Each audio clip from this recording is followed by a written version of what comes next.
We are live! Live! Hey, kids. Look at us. We're fancy. We're live.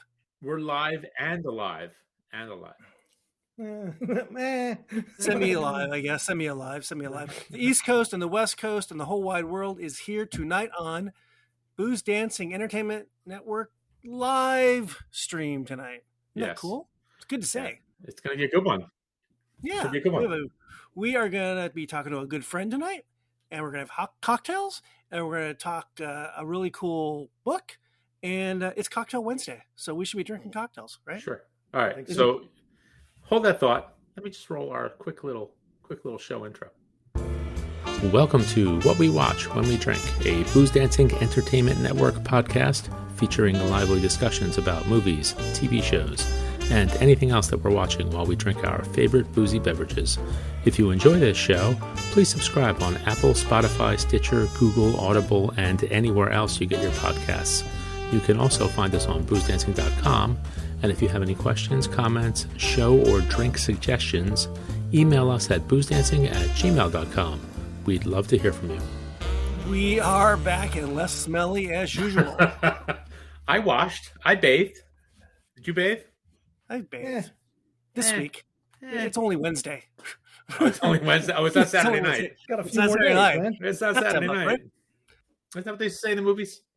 What do they say in the movies? Remember they said in the old movies, like, oh, it's Saturday night. Time to take a bath. Because that's what kids did. That's right. What the kids did. You had to say on water, on hot water. So we are back again. We got a really fun night tonight. We are getting together with an old friend. And how are you guys doing? You guys doing good? Yes, Mikey is promoting the book already. Yes, well done, Mikey. So we are fancy. live. By the way, we are live on YouTube, Facebook, Twitter, boozedancing.com. Where else? Where else? I think LinkedIn too. LinkedIn. What the hell is LinkedIn. that? And MySpace and AOL. It's the one social media that I should actually use, but don't. Right. I hear there's some issues with it, so don't. Be careful. Security issues. Whatever. Sure. Whatever. Sure. Steal my life, please. Really? No kidding. Exactly. Yes, please. So I'm not sure if this is really like a watch what we watch when we drink episode, or maybe it's a one book, two cocktails episode. It's a lot of things, right? We're talking to a good friend. It's one drink, one book, one friend. I don't know. As many drinks as we felt like making. That's right. Yes. And the neat thing about this thing is you will be able to download it as a podcast at a future date as soon as our editor gets his thumb out of his thumb up. wallet. Thumbs up. Yeah, that's his wallet. Thumbs Yes. up. Oh, thumbs up. Right there. It is. You can put comments in the comments section if you'd like to do that. We'd be happy to take questions, and you can send us cards and letters as usual. So should we bring André in a second? Yeah, Are we almost there? let's Hold on one second. Go for André. Let me give a little intro to the guy. Okay. Tonight we have a special guest. It's André Darlington, award-winning beverage columnist, former bar owner, restaurant critic, and a celebrated author of various cocktail books, including Booze Cruise, co-author of Booze and Vinyl, volumes 1 and 2, The New Cocktail Hour, Batman, the official Gotham City cocktail book, and Bar Menu, just to name a few. And he is a frequent guest of ours. We love him so much. And tonight he is here with us to talk about his latest, the Unofficial Big Lebowski cocktail book. Over 50 mixed drink recipes inspired by the cult classic. And I think all of us are lucky enough to have a copy of it. And now we are going to run a very special intro for André. Look at that. We're all so good. We're like Carol Merrill. One final thought. One final thought. If he was Andre Darlington, he can go with he could use ADD as his initials. Oh, that would be good. Right. And you kind of have to have ADD to do this, don't you? The dude has ADD, right? The way he turns them out. Well, we have a little intro for Andre. We're going to run it and then bring him in and then start chatting and drinking. Do it.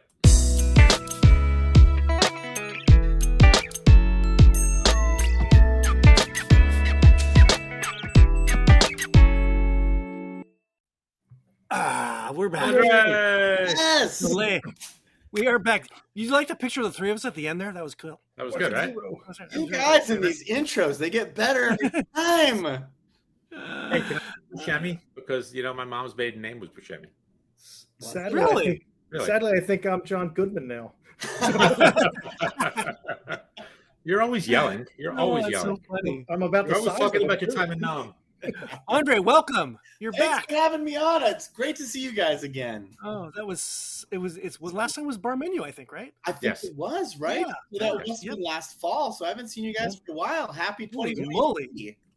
Holy You're a for holy. globetrot man too.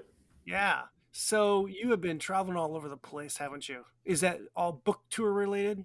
It's kind of book tour related. I just did 8 cities that were almost all of them were in the book Booze Cruise in 2019. I hadn't really gone on a foreign booze cruise since the pandemic, so it was really great to go to some cities this spring. I slid it in right before all the tourists arrive, and it got too hot.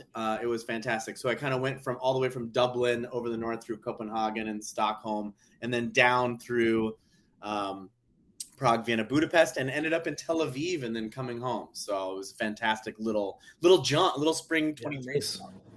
Awesome trip. Yeah. So you got a new book out. I have a new book out. Surprise to you guys, right? So, and it came out in March, and you were telling us earlier that this is like not a normal time for you to get a book out. It's a little early. March was a little early. I mean, people are still waking up. I feel like all of America kind of steps out on their porch at some point in April and is like, "Oh, it's cocktail time." And before that, everybody are still doing their resolutions. But it's because the book is timed with the 25th anniversary of The Big Lebowski. Wow, those 25 years went way too fast. And the book came out basically the day that the movie was released in March of 1998.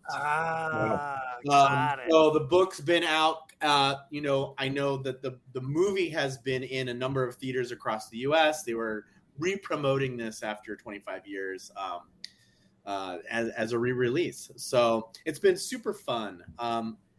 This is the most joyful book I've worked on, you guys. I mean, I've done a few books, and they're all fun. But this one is just laugh out loud funny. If you've had a chance to page through it, the illustrations are great. They're done by a woman named Jennifer Hines in Amsterdam. And they were sending me the proofs of the illustrations. And I was just howling, And the movie, I hadn't seen, when I got we talked with the publisher about doing this. I'd seen the movie, but it hadn't been that recent, and it was phenomenal to revisit the movie. You have, I think, on your website, you have this really great intro to the book, The Big Lebowski, the hilariously quirky comedy thriller about bowling, avant-garde art, nihilistic Austrians, white Russians, and a guy named the Dude is a cult classic. And it goes on to say, now with the unofficial Big Lebowski cocktail book, you can relive the movie one drink at a time. In addition to 50 signature drinks, this beautifully designed unofficial cocktail book includes food and song pairings that align with the major characters that have become life lessons and spouted advice within popular culture. That says it all. I mean, that's it. I mean, that's really a great way to put the whole book in. Amazing what a cottage industry this movie has created. My book is book 1,000. On the subject. Yeah, I mean, it's amazing. You go out to Amazon and there's like the Tao of Dude, and there's all these books that are talk about the philosophy or all this stuff of the Dude. It really is this kind of cottage industry, so it was really fun to dig into all that. I have friends that were ordained in the Church of Dude and got married. It's incredible how this movie pervaded, and especially I think the characters, the principal characters really invaded American culture. So was it a favorite book of yours? How does this idea come The movie? to pick this book? The movie. Was it, or did it, does it happen from the publisher end, or does it come out of your crazy head? Yeah, it was an editor at Quarto, and actually this is my first book with them. They do beautiful books, and they reached out about the idea of doing a Big Lebowski book. And actually, when they first reached out about doing it, it wasn't necessarily unofficial. They were working on having it be a Big Lebowski book. But what's interesting, and I think shocking to people, is that Lebowski wasn't that great of a success when it came out. I saw it in the theaters. I think many people did. It was it's heady, it's funny, it's nerdy, it's a little confusing. I remember watching it for the first time and loving it, but thinking that was a lot, And I think that confused American audiences. The Coen brothers were coming off of a huge hit, and they used that cachet to do this movie. And it was, I don't know if it was a flop, but it didn't do as well as people had hoped. And when that happens, everyone scurries away from the project. So the holding companies and everybody kind of runs away from the money loss, I guess. Just how to explain to me. So there's actually no entity to license it, right? So if you're a huge hit, you're like, oh, we have a holding company and we're going to sell merch from this thing. Really? And if you're not, it's like, that never happened. Just kidding. That's not on my resume. We're going to run away. So it was interesting. They really tried really hard to get this to be official. And then they basically discovered that there was no there. Wow. That is such a weird story. Isn't it funny? And it's so funny because the movie is so famous now. And I think in residuals, obviously, people made their money back. Yeah. In global sales, in video store sales, and all that stuff. Because it really is a movie that, more than so many other movies that you can think of, has a whole cottage industry around it. And, people sell dude dolls and stuff still 25 years later. So it's pretty remarkable what the Coen brothers did. Of course, they went on to be extraordinarily successful in other films. And I think that really helped lift the Lebowski. If you're looking at these two guys, and if you're seeing, 10 years later, when people were getting into newer Coen brother movies, they were going back and also watching the Lebowski. So it really crosses these generational lines. But it is a movie that it's shocking how many people haven't seen it still, which I'm jealous of, because I'm like, you're going to go home and watch this movie for the first time? It's a life change. That's like watching Star Wars for the first time, Like, lucky you.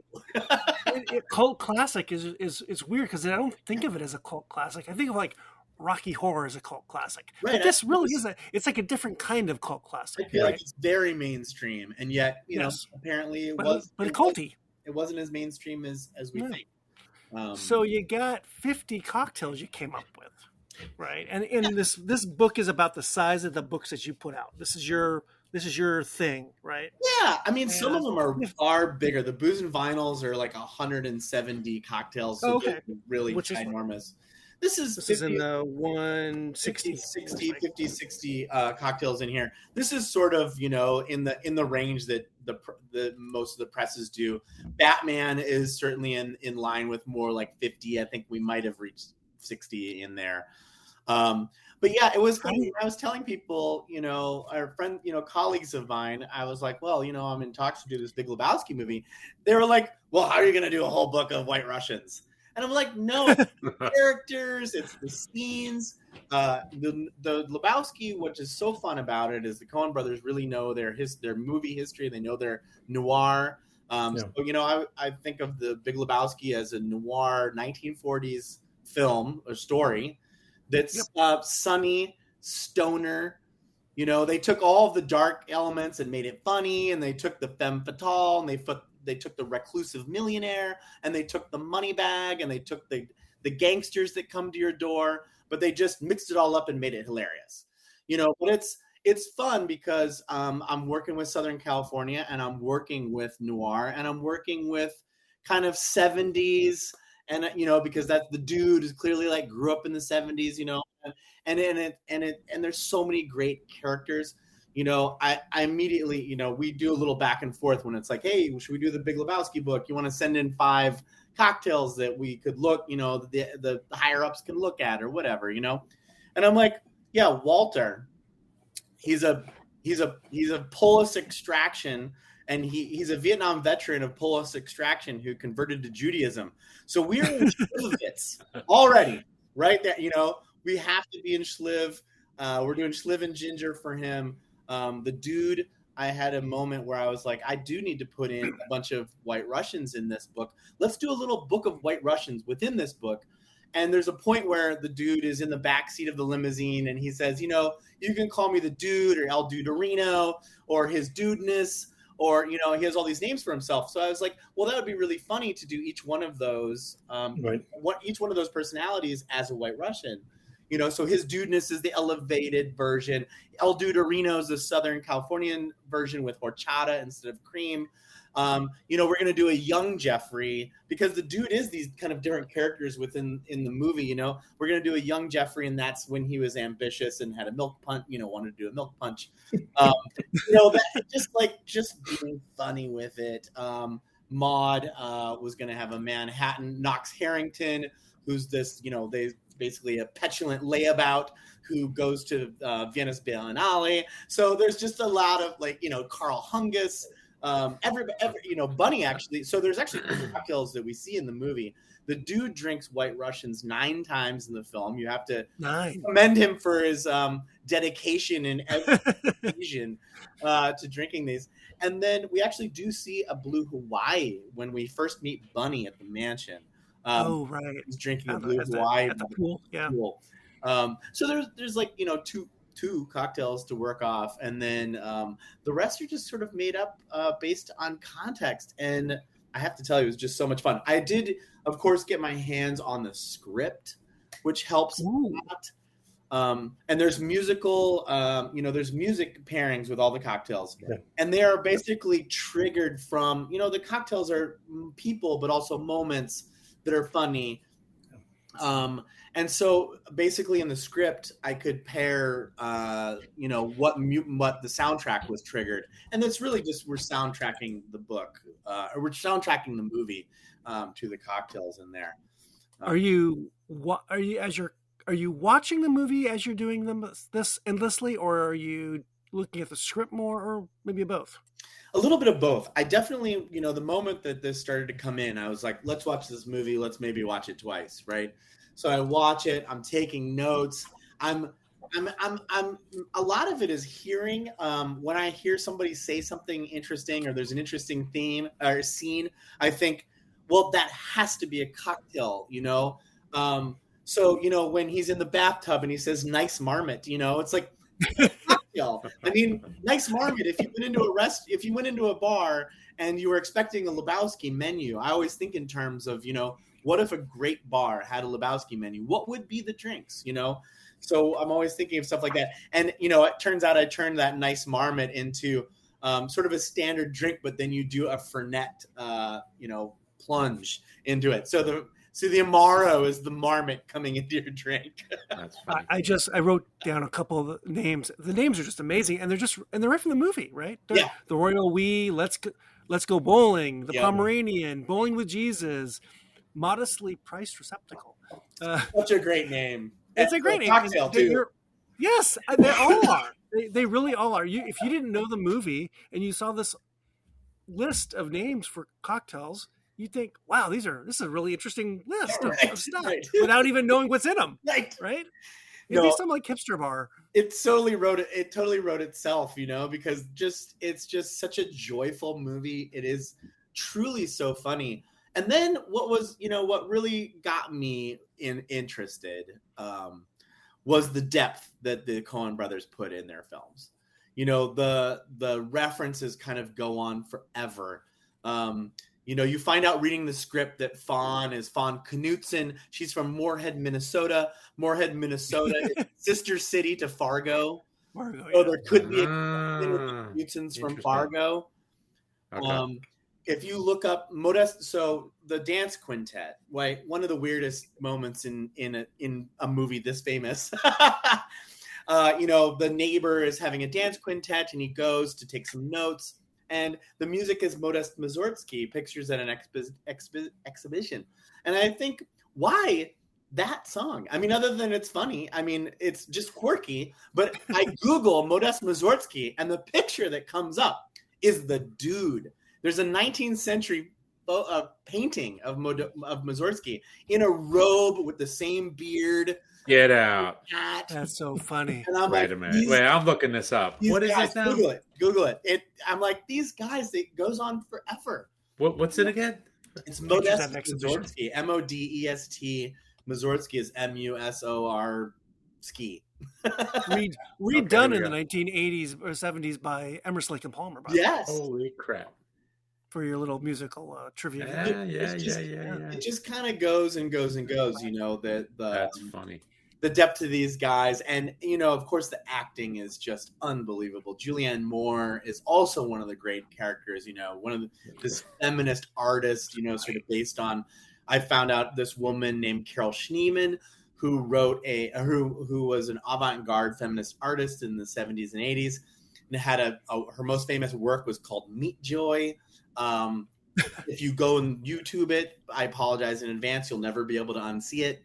And I make that like the meatballs and stuff. Googling now. And there's it just is such a funny. And of course, Amy Mann makes a cameo in it, as the girlfriend who actually was the one who lost her toe. Flea. Don't forget Flea. Oh, it's just a wonderful. On that note, before we get into the movie more in depth, we need to have a drink. Yes. Now, part of this was us. We were going to be making a cocktail from the book or two. Yeah. What do we, Mike? What did you make one, Mike? I did. What did you make? I made the Nihilist. Yes. The Nihilist. Makes sense. 2 ounces of rye whiskey, and I happen to have a bottle of Widow Jane that I was looking to finish, so I had just 2 ounces that I left. Nice. And it's Goldschlager, a quarter ounce of Goldschlager, 2 dashes of Angostura bitters, and I didn't garnish with the orange peel. Fruit's bad for you. So I saw that, and I'm like, you know what? That actually sounds like a pretty good drink. Let me make that. And you're liking it? I made one too. Oh, did you really? I did. The same one? I didn't even talk about it. The same one. Yeah. And I had to go find Goldschlager because I don't have a lot of that laying around the house. And I found a mini at Total Wine. I had a little bottle at home. That's perfect. That's funny. That's another one, where immediately those German nihilists, I thought, he's not only a nihilist, but also a porn star and, and maybe a kidnapper, and I was like, this guy's just Goldschlager, And he's a kidnapper in Fargo as well. Yeah, right. Yeah. So there's the 70s and 80s, era of Goldschlager and Jägermeister and all those things. Why does Goldschlager is actually a pretty wonderful additive. I mean, if you're not drinking it, a quarter ounce of Goldschlager is pretty fun in cocktails. I think I could have added a little bit more. I like it the way it is, but I think I could have done a little bit more. I remember liking it. I added a little extra Goldschlager for a very long time, and so I got it to recipe test for this book. And I was pleasantly surprised at what it could do in a cocktail when you're not just doing a shot of it, I remember bars in the late 80s or so, and the Goldschlager girls would be walking in bars and pouring for you and pouring shots. And, the good old days. Yes. Angelo, what did you make? All right, so I was torn between three. Right. At first I was going to go with Over the Line. Yes. But then I know that the last couple times we've been on, I've done something with mezcal. So I'm like, I can't do that again. I got to do something different. So then I saw Zesty Enterprise, and I'm like, I have everything. But then I was like, but then I saw The Big Lebowski. Yeah. And I know we've got a pretty good bottle of cognac floating around. Nice. I'm sorry, cognac. Yeah. Cognac, as we learned. Cognac, we've learned from our dear friend Dawn. Name drop number one, mine. Don Davies. Mine. First, I got the first name drop. Nice job. Whiskey Exchange. So I did the Big Lebowski. 2 ounces of cognac, quarter ounce of Grand Marnier, because Mike was kind enough to lend me his bottle of Grand Marnier. Nice. Dash of Angostura, dash of orange bitters, orange peel, and a big fat cube. Are you loving it? It's very good. Awesome. It's very good, especially now that it's chilling out a little bit. The first bite was like, whoa, it's got a kick. That's a big monster drink. I wanted to go with, what would the fanciest guy have, Cognac. Yeah. Why not? Andre, No, it's good. That's really you have good. a drink too, Andre? I do. I made myself a White Russian. Hey, excellent. But because it's spring and it's already warming up, I made it with Amarula. What is Amarula? Amarula is a South African cream. It's like a cream liqueur, but Amarula is a little apricot-y. It's a little interesting. It's this Amarula fruit. It's a really fun. I know you can get it in Philly for sure because I used to get it there. They'll have it. I like the bottle. And of course, California. The label's an elephant, I assume? The label's an elephant. I guess the elephants eat this Amarula fruit.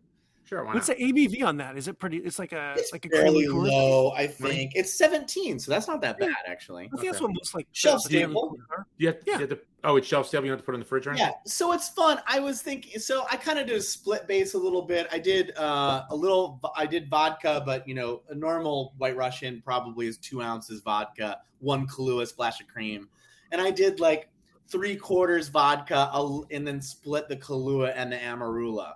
So rocking my creams, and I have to say it's just absolutely delicious. So I'm just doing That's awesome. a weird White Russian that didn't make it into the book, but should have. Mike, you were going to say something. I think we walked on you.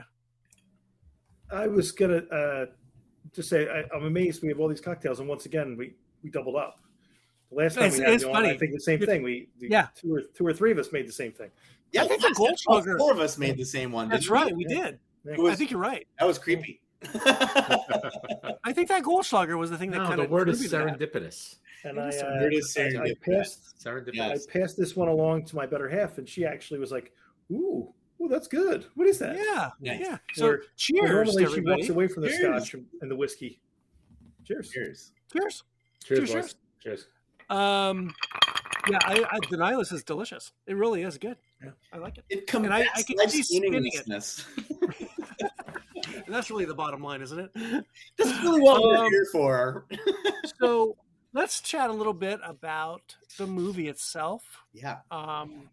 You said 25 years. I had no idea that there was a connection between that and the release of your book. Yep. And you have some more details on the movie itself. It's the seventh. I looked at the seventh movie from the Coen Brothers, after Blood Simple, Raising Arizona, Miller's Crossing, Barton Fink, Hudsucker Proxy, and then Fargo. That's crazy. Those right there, and then boom, they come with this. Right. And this is maybe the most famous one, I know. Right. Now. Yeah. arguably. Certainly the single biggest character to come out of one of the movies. Yeah. Totally. Yeah. So, and you had some little details about the movie itself. Well, release date was March 6th, 1998. IMDb score, 8.1 out of 10. Rotten Tomatoes, 79%. Metascore, 71. The budget, according to IMDb, $15 million. Gross worldwide box office, 47.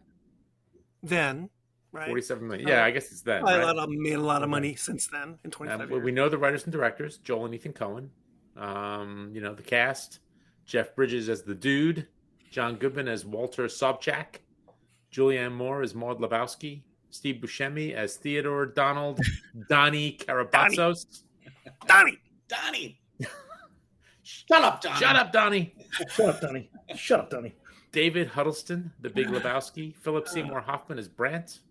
Tara Reid. I couldn't place that it was Tara Reid. Yeah. American Pie. It threw me off. I was like, really? Yeah. And Tara a Reid bunch is Bunny of other Lebowski. famous actresses applied for that part, and they went with Tara. Yeah, Wow. I read somewhere She's a that they funny girl, I guess. considered our girl Charlize. Yeah.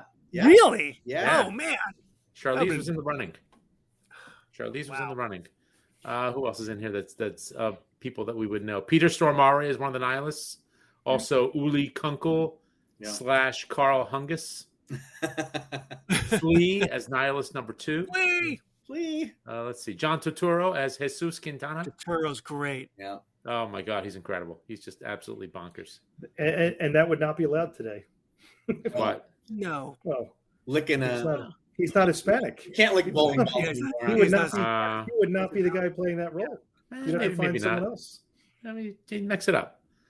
Who else is famous in here? Any other big stars? Let's see. Amy Mann is in there as a Amy Mann is in Amy- a little cameo. Yeah. Dom Irera as Tony the chauffeur. He's a South Philly guy.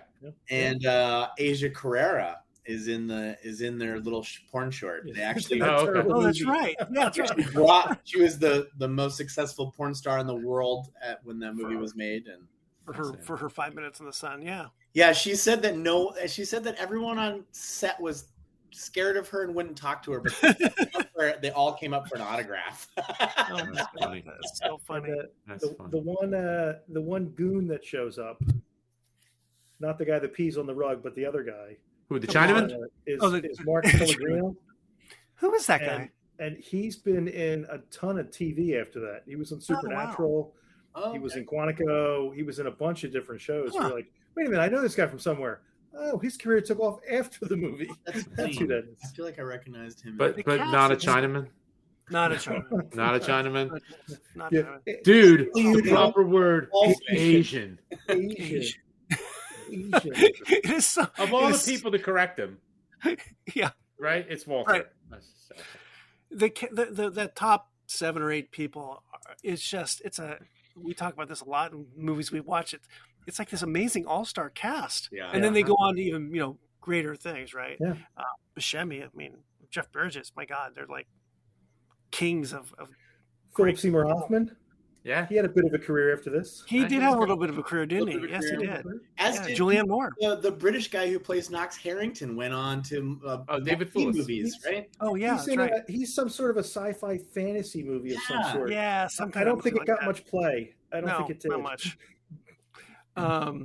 So, and you got a little bit of a synopsis there, right? Yeah.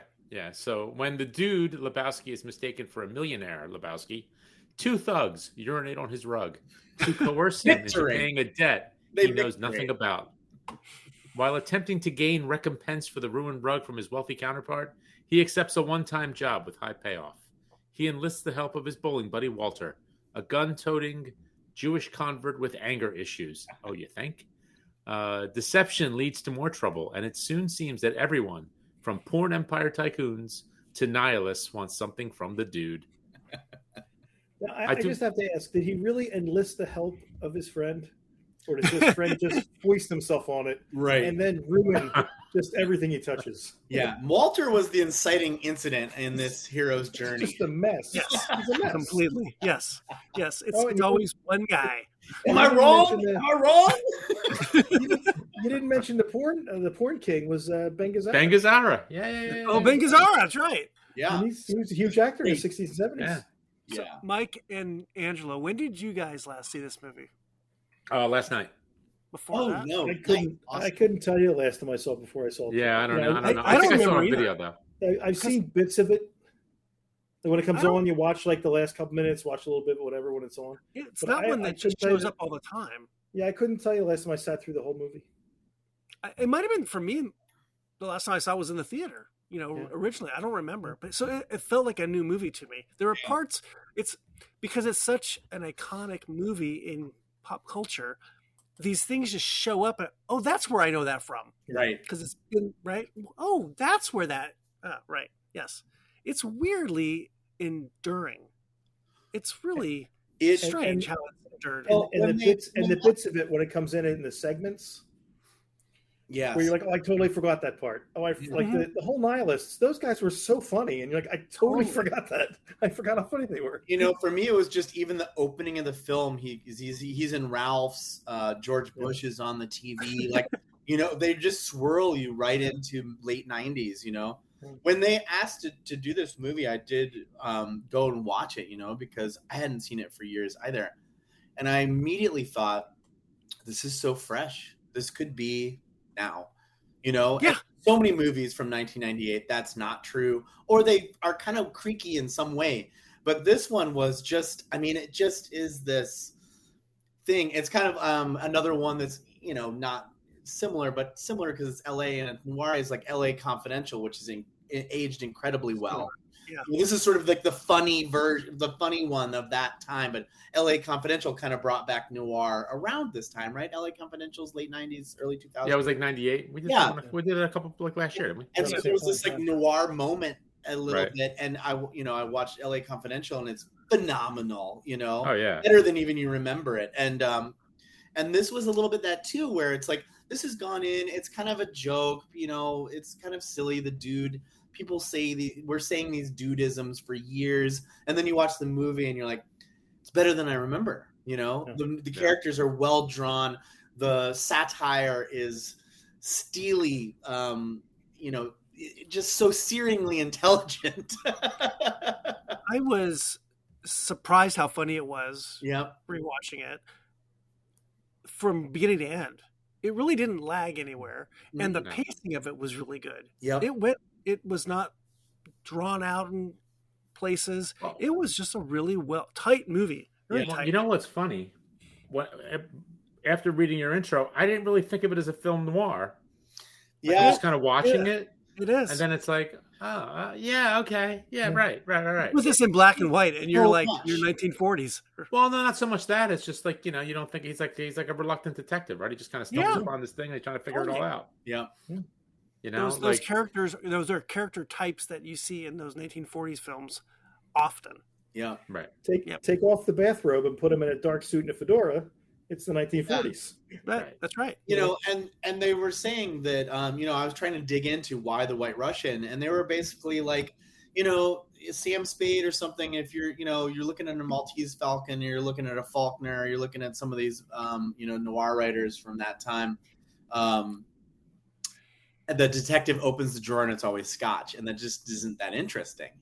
Right. So let's just make something. We just Bite your tongue, young man. Weird. Bite your tongue. No, I mean, no, but it's more fun. I know what you mean. Yeah. I mean, every single thing is almost like an exquisite corpse, right? They're like, here we need this X. Let's make this X that are, let's take this genre and take all the elements that are in this genre, and each one we're just going to completely mess with until you don't quite recognize it anymore, which is why it is kind of a very buried noir, because it doesn't read that way, because it's introducing you to this character that is, this kind of faded out hippie.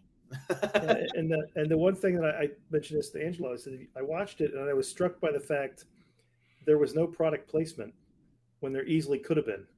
Yeah. So when he's making the White Russians, Right. it was any kind of vodka. Yeah. You didn't see what vodka was. When they were sitting in the bar having a beer, all the bottles were turned askew. So you could kind of see what beer it was. Yeah. You didn't have the label just facing you right in the face. Yeah. Different era. I was just really surprised because it is that pays for half the movie now. On dairy creamer. Yeah.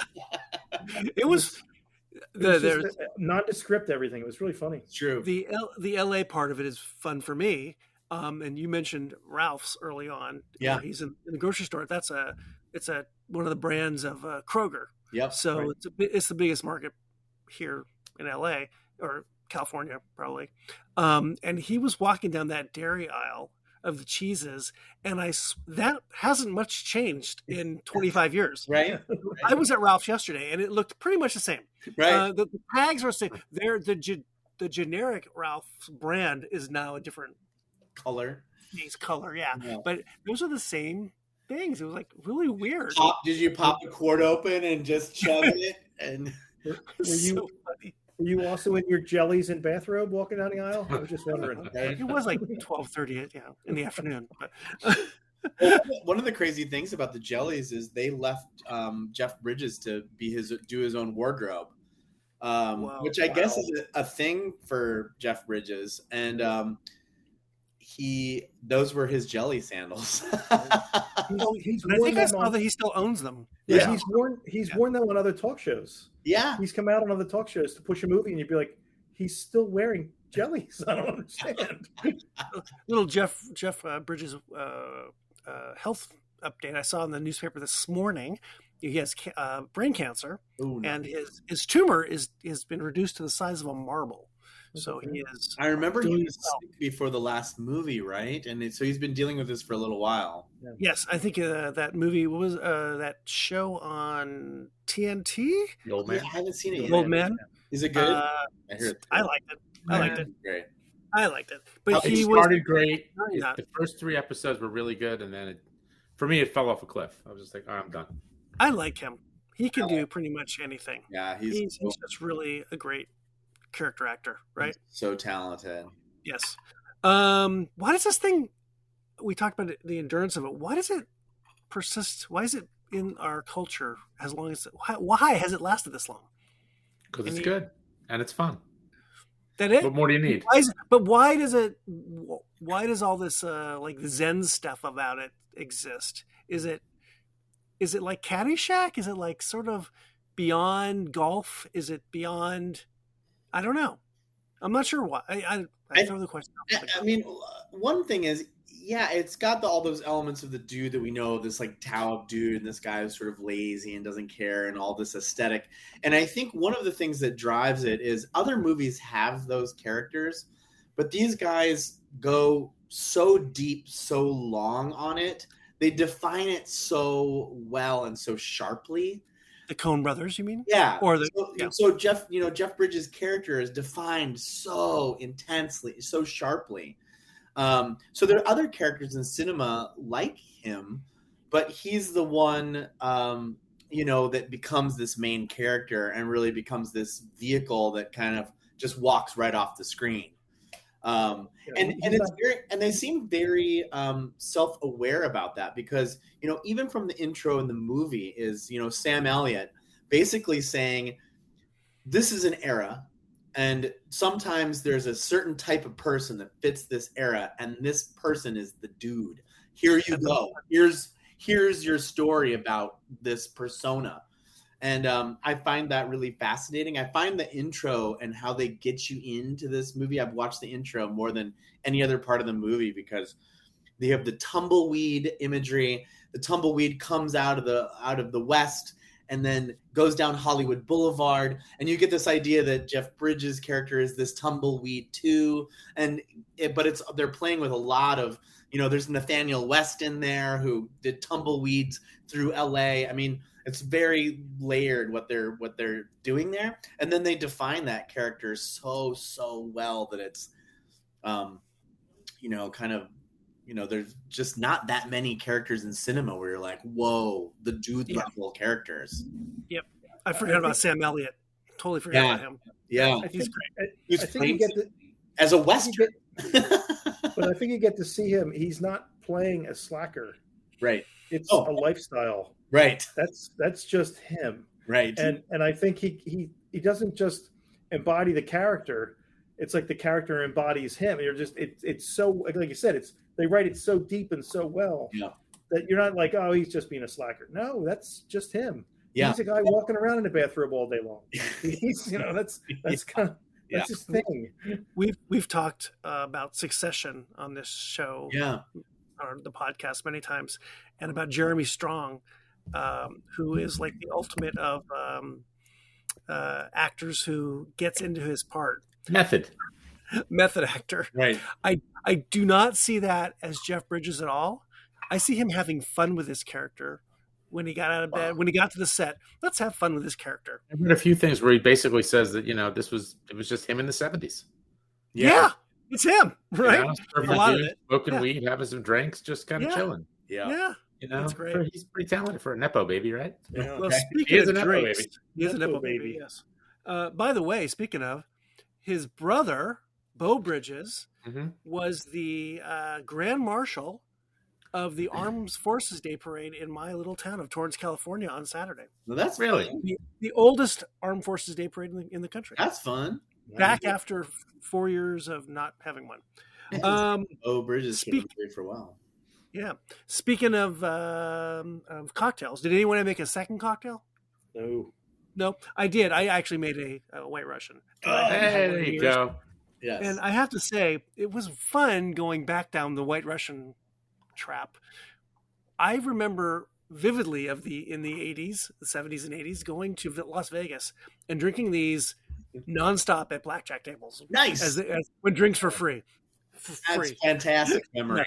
That's fun. Yes. That was like, I don't know, that and what's a Black Russian? But that's just without the cream, right? That's the cream, usually right? Without the cream. Then there's a Colorado Bulldog where you add a little shot of Pepsi, which is actually delicious. Really? What? Yeah, there's a couple weird White Russian variants. Tell me more. Keep going. They're all fun. Colorado Bulldog? Yeah, Colorado Bulldog is delicious. So make a White Russian and zap it with a little soda, either Coke or Pepsi is I can see it. The normal one. It's absolutely delicious because it makes the cream a little effervescent and gives a little bitterness from the Pepsi. It's awesome. I guess. Oh, you still do the cream? Yeah, you still do the cream. Oh, so it's a White Russian with splash Pepsi. Yeah, I'm pretty sure you do the cream. Interesting. I had to check on that. It's hilarious because the White Russian seems to sort of be one of those like after dinner drinks that sort of died out in the 60s, went to Vegas and lived through the 70s and 80s, and then comes back in this movie in this big way. And it's so much fun because it's like, why is he drinking this? Other than he's such a hedonist. And when you have a White Russian, you're like, yeah, settling your stomach from being hungover the day before, lots of cream, and just, really fantastically like sweet and childish. I forgot how much Kahlua.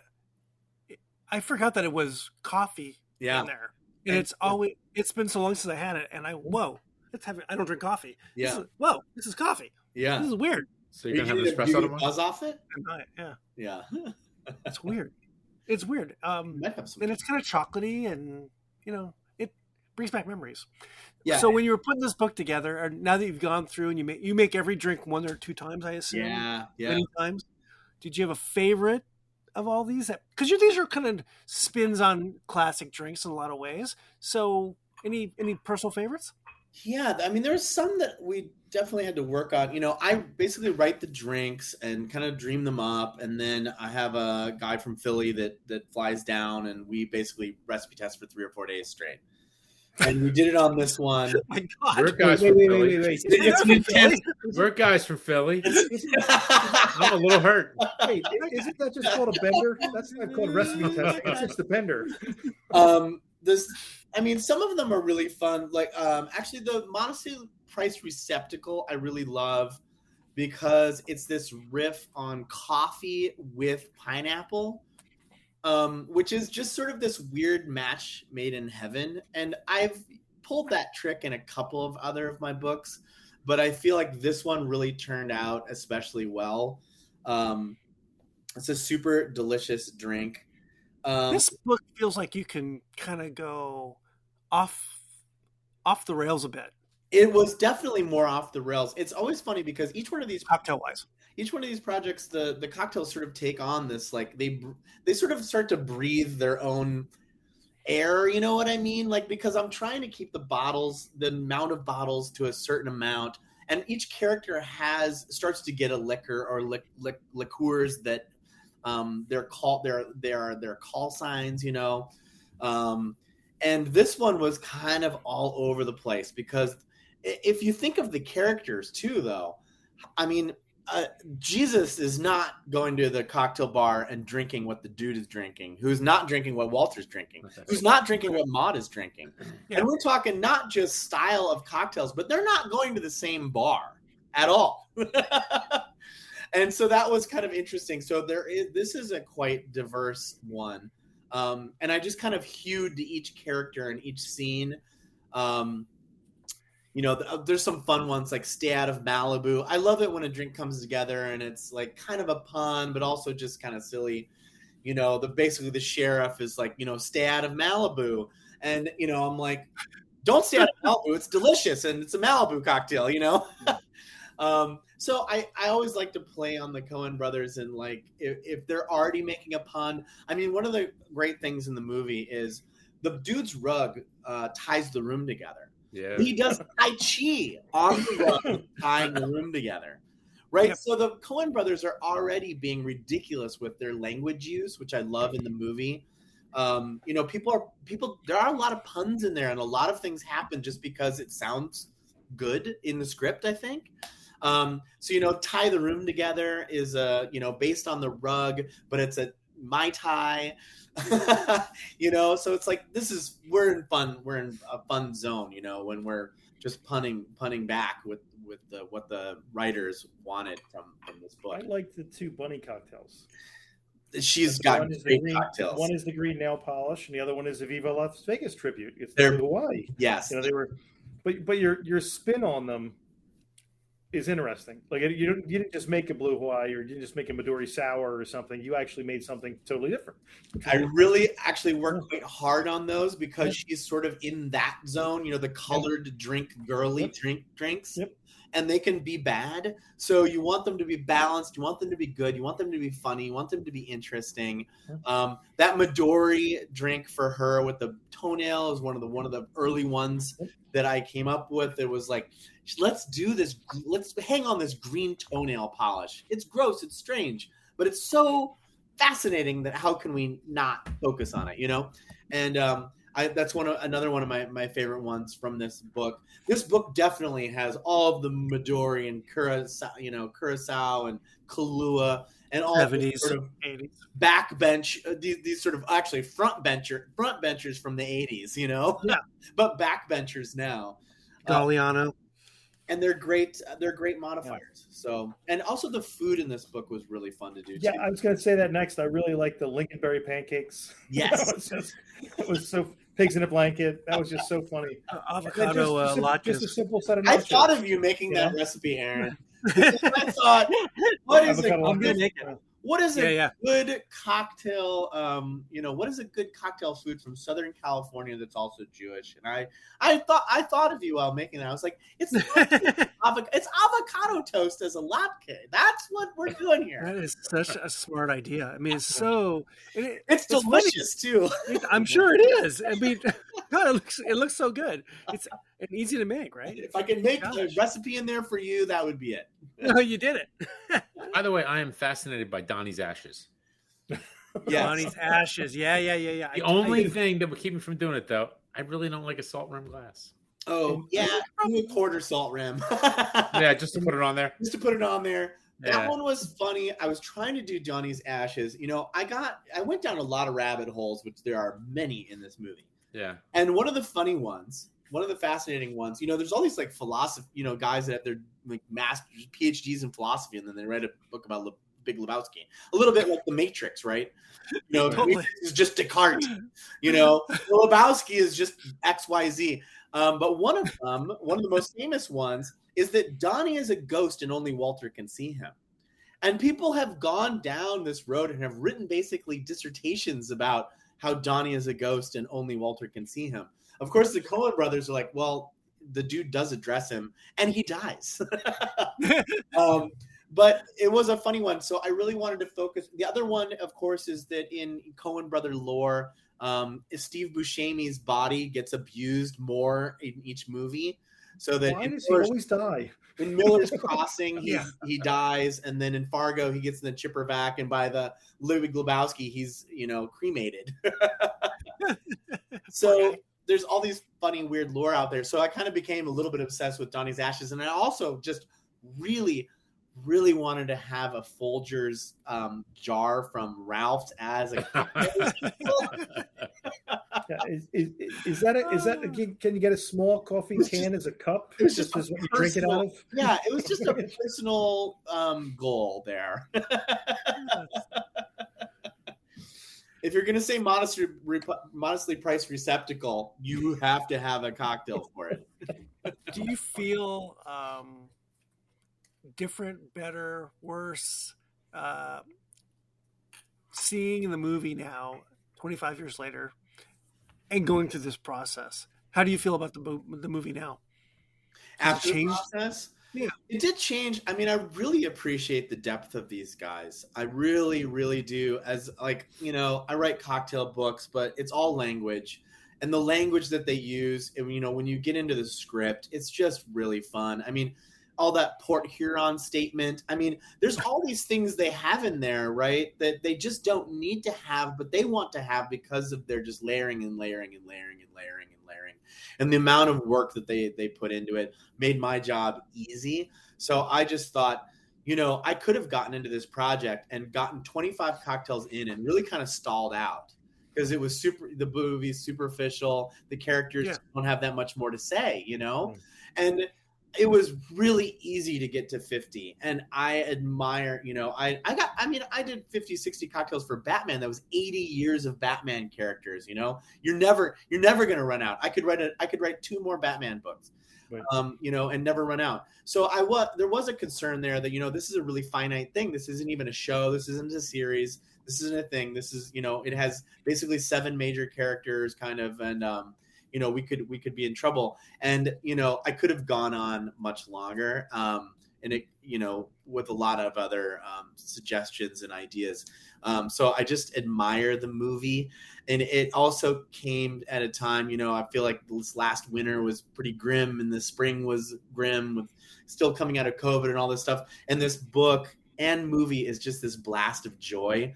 It's a beautiful, I write the script and then I get some feedback about stuff, but when the cover came in and the pictures came in, it just made me happy.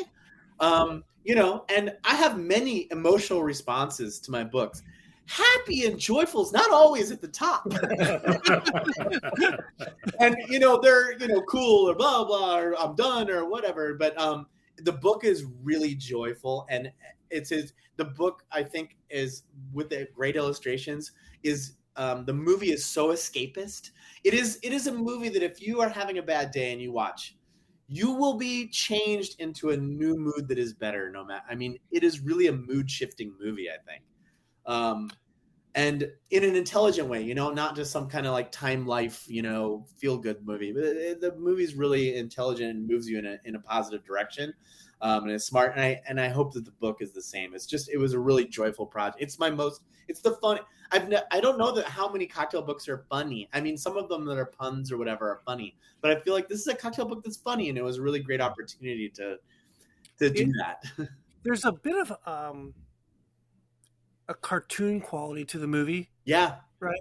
Sure. They're not cartoon characters necessarily, but there's color, there's action, yep. There's comedy, there's sounds, dream sequences, all of that. Yeah, and the layout of the book and the illustration sort of mesh with that really well.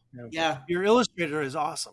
The illustrator is awesome. It's Jennifer Hines. She's in Amsterdam, and from picture concept one, they would send me concepts before she'd even fleshed it out, and I'm just laughing, and I'm like, I don't know who this person is, but you have found she's just nailing these scenes. Yeah. So you would just send her the whatever you wrote up, and then she would just give you an illustration based upon what she read. Yeah, it all went through the editor, so she ended up getting the script, or getting the manuscript while I was working on it, and then she would, have a couple ideas, and the editor would say, hey, what do you think about these ideas? And have me check them for, basically like color and garnish and make sure that the drinks looked the way that they should look.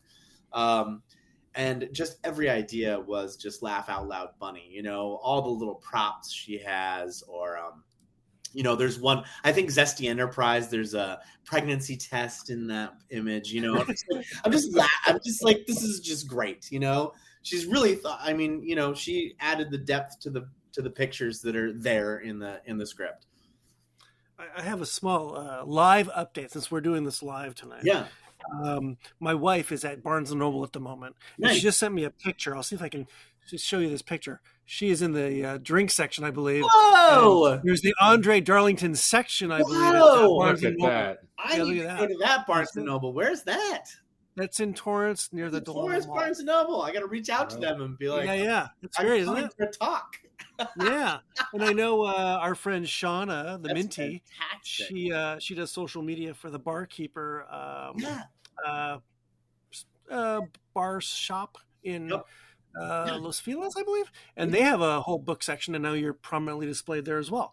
Amazing. So it was funny. So I get a few, advanced copies, and you guys get it through the publicist. And I had gone, last time we visited, and we were able to hang out together. Yeah. Yeah, I visited Joe during an afternoon, and he was wonderful. And I had hopes of, this book is an LA book, and it still might happen, but I had hopes of, making it out there and doing an event.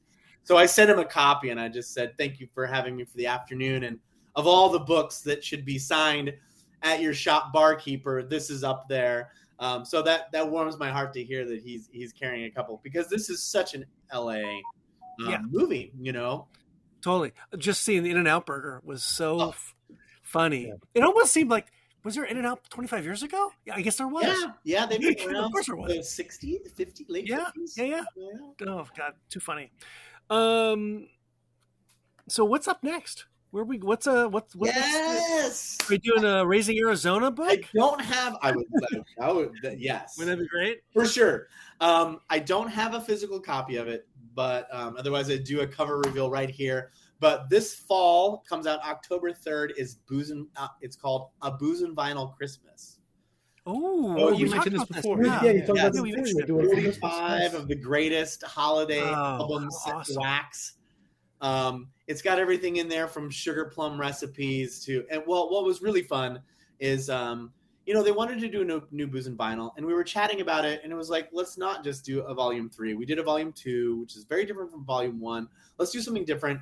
And somebody brought up a Christmas book, and it was such a great opportunity for me. I have not written a winter's drinks cocktail book.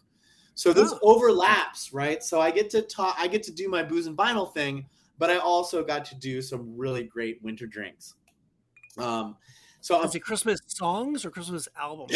Christmas albums. So everything from Barbra Streisand to Sia to Harry Connick Jr. to Nat King Cole to the Nutcracker. You got to have Nat King Cole. Yeah, to Adam Sandler. Adam Sandler. Is there food also? But yes, there's some food. Just the booze and vinyls. There's maybe 16 food recipes in it. Okay. How many albums did you go with? Super excited. We're doing it. We want to do so. The booze and vinyls are all 70. This one we settled on 45. Okay. So 45 of the greatest Christmas albums, which was a nice number because there's not that many. Everyone's done a Christmas album. Now is it 45? Is it 45s? No, that would be fun. That would be fun. 45 A side and B side on the 45s. Yeah. My books are selling well if they let me do a 45s book. I can see the logo. Not yet. So I'm super excited by that. I'm gonna do a little tour for that book. So that's a new booze and vinyl, you guys, this fall. Oh, that's awesome. Yeah. That sounds so fun. Great for the holidays, right? Yeah. And you gotta get that done like kind of quick, right? How far along are you? It's done. Oh, it's done. Yeah, it's done. It's printed. I just don't have a copy yet. They're in the mail basically.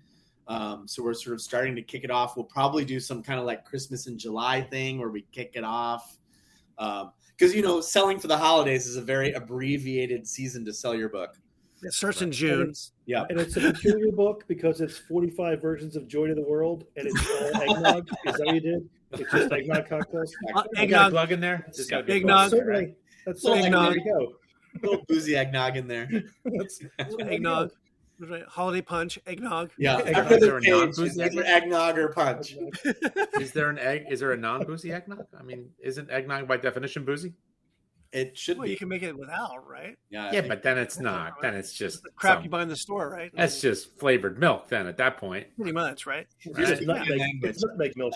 That's all it is. Nutmeg milk. I'm just saying, it's like non-alcoholic beer. Why? Yeah. Why? That's the point. We all know that we can like NA all year long, but at the holidays we need. There's no NA. Oh, you really need NA. Oh yeah. If your family is coming, you are having. You need A, not NA.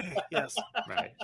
You do A. You do A. You don't do NA, and then after the holidays you go to AA. Right. Exactly. Exactly. That's quitter talk. Now this is my holiday therapy book to help everybody get through.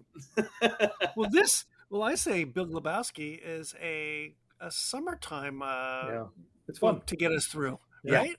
This would be fun for parties and backyard get-togethers and things, barbecues. Exactly. Lebowski viewing parties, in the backyard. Parties. Set up your inflatable right? Scene.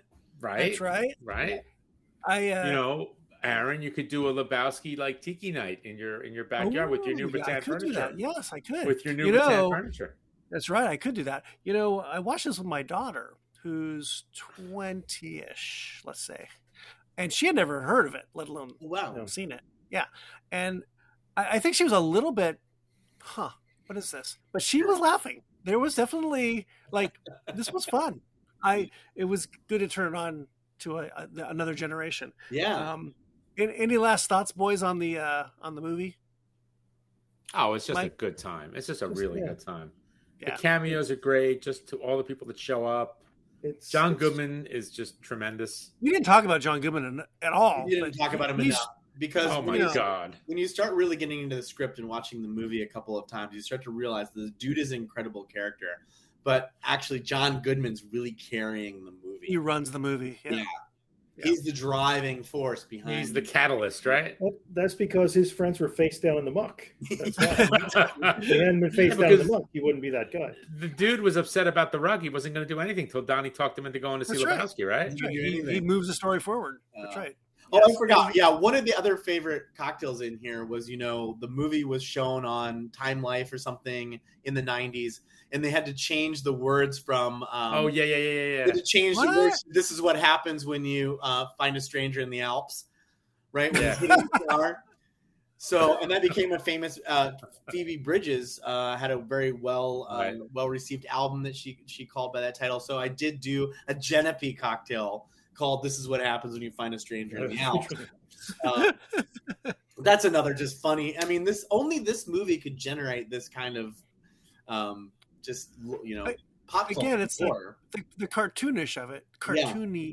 There's so much. The dialogue is so critical, and the scenes and the color. There's so much. It just lends itself to kind of this what you're doing, right? Yeah. And maybe some of the other Coen Brother movies don't do that. This one definitely does. This one definitely does it. Well, I mean, one of the things also to talk about is the Starlight's Hollywood bowling alley. And, and the Coen Brothers found the last bowling alley that still had analog scoring.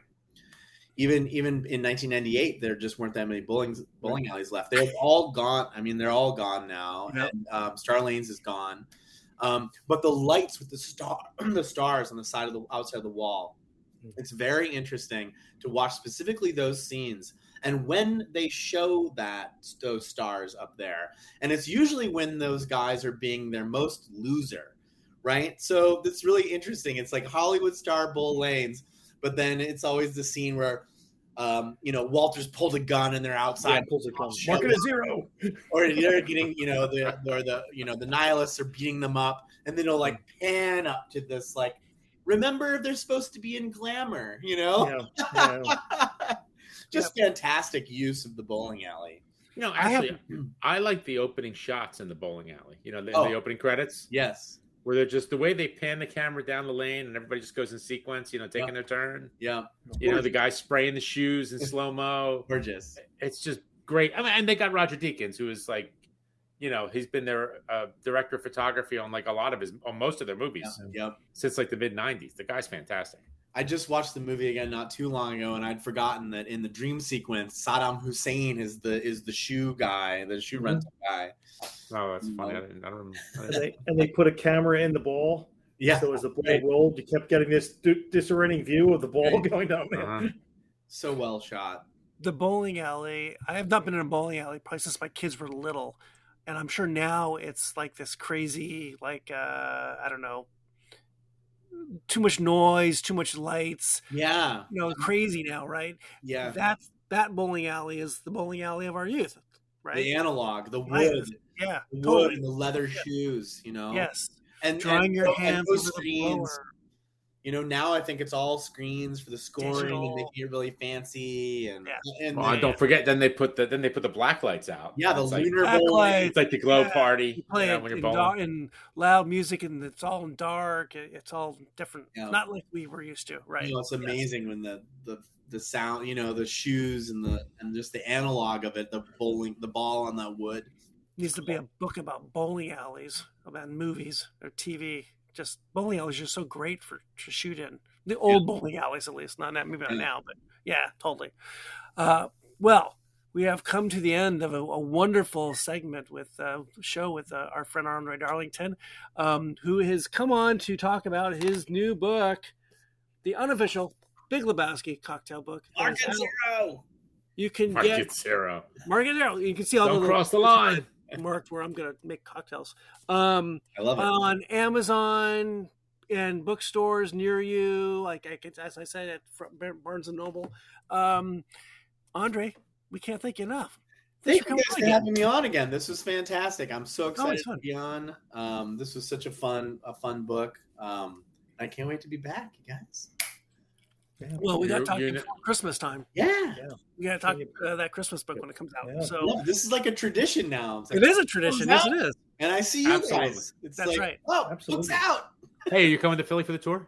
For the Booze and I Ball? hope so. There will Okay. be something in the Northeast for sure, in New York and Philly probably, and All right, cool. usually DC. So yeah, Excellent. Great. Excellent. we'll have to go to Polizzi. We've been saying this. We got to make it happen. I still have my card. Sounds good. My club. All right. And you want to take us out? Yep, I will. Andre, thank you. Hang around. Don't leave. We're just going to run the end credits and we'll, end the show. Cheers, folks. Cheers. If you enjoy this show, please subscribe on Apple, Spotify, Stitcher, Google, Audible, and anywhere else you get your podcasts. You can also find us on boozdancing.com And if you have any questions, comments, show or drink suggestions, email us at boozdancing@gmail.com. We'd love to hear from you.